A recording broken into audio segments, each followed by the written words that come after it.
Ini lontongnya segede gini tuh, gile. Gede banget. Tebel ya. Ini nanti kita kasih ayam. Wah, jadi kasih ayam dong mas. Kasih saya, kan saya yang beli. Masih ada kasih saya.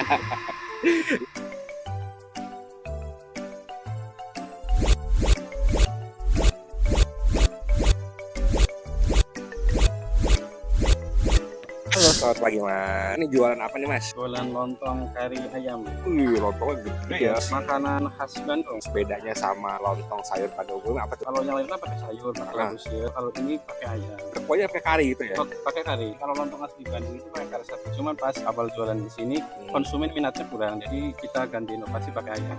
Kita pakai topping ada kacang, ada bawang, pakai ayam. Ini lokasi di mana mas? Di lapangan Pondok Surya. Terus bukanya dari jam berapa? Dari jam 6 sampai habisnya. Jualan sudah hampir 15 tahunan. Terus porsi berapa dari mas? Satu porsi 15.000. Kalau